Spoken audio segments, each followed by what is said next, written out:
Matt Dowling on ABC Shepparton. Can art stop a bullet? It's both a fascinating philosophical question and the title of a documentary featuring Nathalia's Bill, or William, if you will, Kelly, an artist internationally acclaimed for his humanitarian work and exploration of peace against the backdrop of war. And the full title of the documentary is actually Can Art Stop a Bullet? The Big Picture. And it's set to be released across the world and features some other very notable people, including the actor Martin Sheen. Now, we have our own screening in Shepparton. We'll tell you more about that shortly. But in the meantime, I had a chat to Bill earlier this week. He dropped in and we talked about the film. But before Bill tells us about that, let's hear some of the trailer as well. And very worthwhile checking this out online if you get the chance.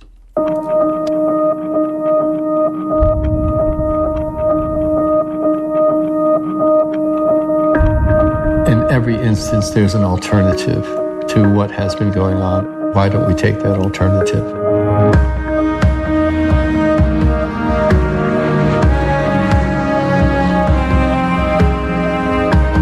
It simply can't be true of us that we're predisposed to war.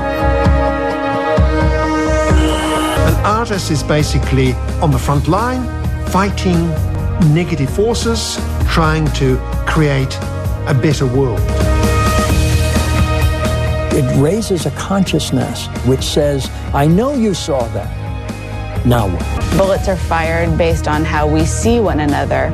Although a painting will never stop a bullet, a painting can stop a bullet from being fired. It can influence people to think differently about their world. I'm really pleased about the film. I mean, it's Mark Street was the director and Fiona Cochran the producer with F-Reel Productions.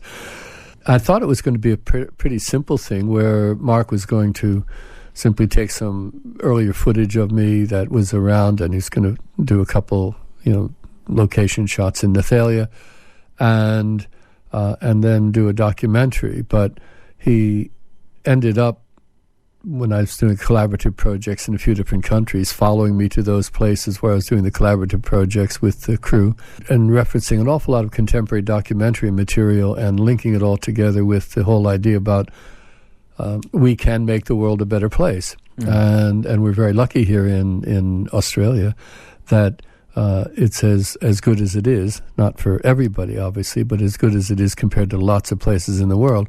But it's an indication that other places can be better as well. And so the film focuses on the idea that there's a positive way of us interacting with each other in terms of conversation and negotiation rather than through violence or war. And that was the tact that Mark Street took, the director, and I'm really thrilled with it. And hence the title of this movie, Can Art Stop a Bullet? Can you tell us a bit about that and how you came up with the question and the title? The question was, again, the directors. Many years ago, I had given a talk overseas, and I'd said that a painting will never stop a bullet, but a painting can stop a bullet from being fired. Mm. And Mark thought that was a really interesting quote and posed it as a question for the title. Where that comes from, in a sense, is there are artworks like Picasso's famous painting Guernica, which has been used an awful lot to help convince people that war is not a good thing. There's the extraordinary photo of the young Vietnamese girl running down the highway, Kim Phuc, that was taken by Nick Ut, who's in the film, in conversation with me. And that photograph, that image, that artwork, did help stop bullets from being fired. It was one of the contributors to the cessation of the Vietnam War. Mm. Almost everybody admits that. Yeah. And so it is a fact that any number of ways that we can communicate, whether it's through art, through theater, through music, through dance, there are ways of influencing people's thinking. And so hence the title. And hence an amazing journey for you as well. You mentioned you thought your role might be, I won't say peripheral, I mean central to it, but not the way it turned out, I gather this has gone across 5 continents, and you've been followed around the world, and along the way had input from some really fascinating people. Yeah, when you said that, I thought that my association would be peripheral, and then you corrected yourself. You were wrong in correcting yourself. I thought my link to this would be peripheral. I thought I'd just give him some information in the material, and it would happen. Yeah. And Mark, God bless him, really wanted to get into the ideas as deeply as he could. And because I do a lot of collaborations with artists and involvement with people around the world, which I'm very, very lucky to be able to do, he thought it would be a good idea to tag along, in a sense, with camera and sound engineer and other people at different times, pickup crews.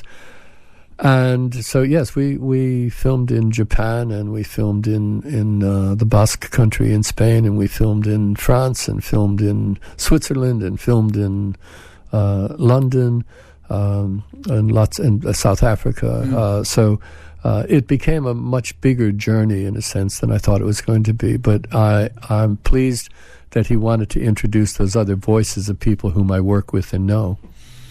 And I know you're not a name dropper as such, but they are some fairly significant people, aren't they? That come on board and share this journey with you in the documentary.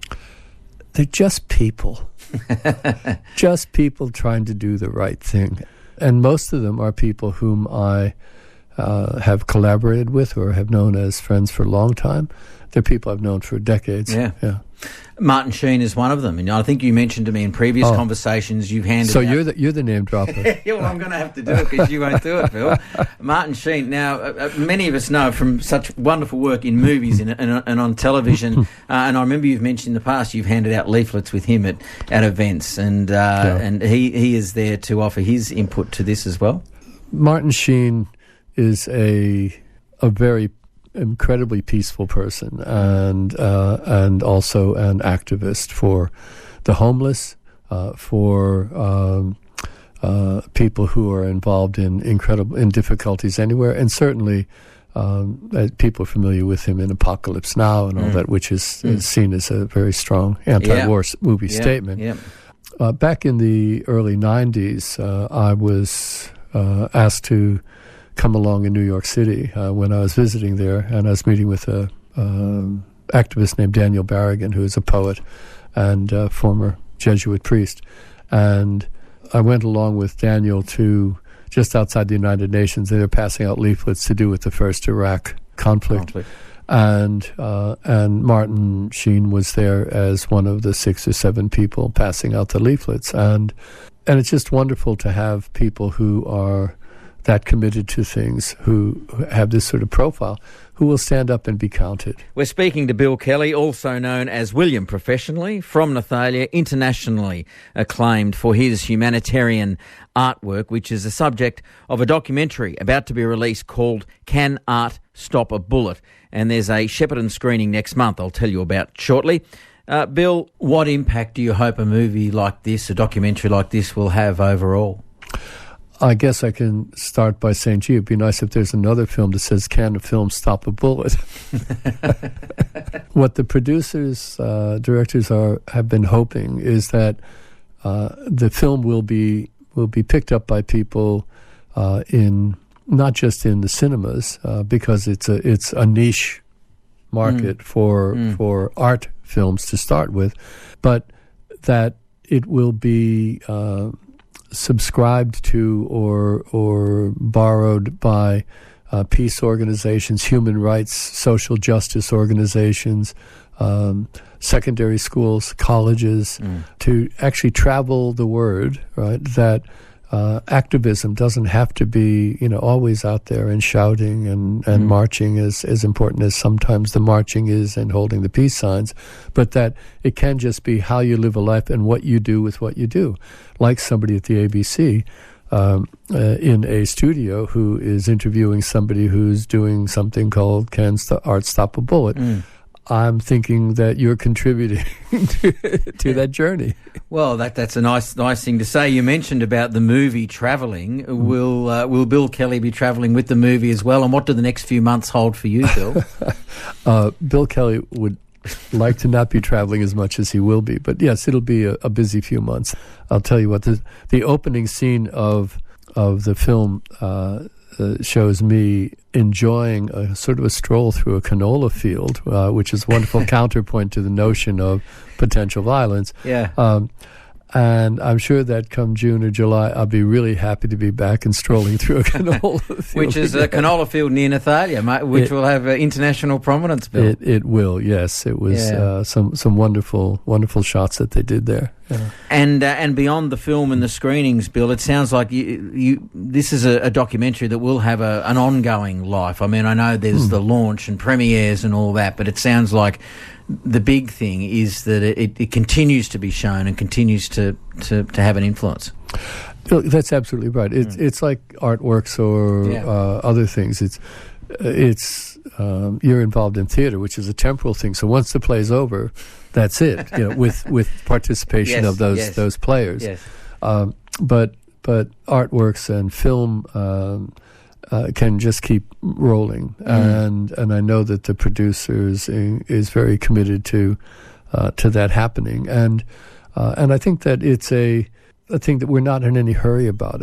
We're getting an awful lot of attention very quickly, but we're looking at the long game, so to speak, and saying that word of mouth, community groups, organizations, schools, that the more they start to think about this as a possible thing that they would like to show or discuss, all the better. That would be wonderful. I have to say also, as a part of the journey, we filmed in all these different places. There is in the credits an acknowledgement of the First Nations people of every place that we had filmed, be it the Basque people in the Basque country, the Lenape people in New York City who were displaced totally from New York City, the Tongva people in Los Angeles who are still there, the Yorta Yorta people in this region, Nathalia, where we filmed.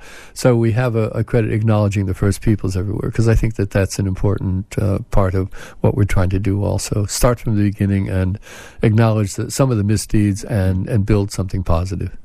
A good note to finish on. Bill Kelly, thank you for coming in and chatting to us. It's been a pleasure. Thank you, Matt. There goes Bill Kelly, and Can Art Stop a Bullet? The Big Picture is the name of this movie, and there is a Shepparton screening. It's one night only, 7 p.m. on Thursday the 12th of March, one for the diary, but jump online and get your tickets now. Best way to go is if you just put in the Google search engine, Can Art Stop a Bullet and Shepparton, it'll bring up the website where you can book your tickets through the Village Cinemas. It's fan_force.com, but Can Art Stop a Bullet, Shepparton, put that in the search engine. It'll bring it up for 7 p.m. Thursday the 12th of March, and you've got to pre-book. You have to pre-book your tickets for that screening. It's very important you do it beforehand. It's news time now. It's 7:30.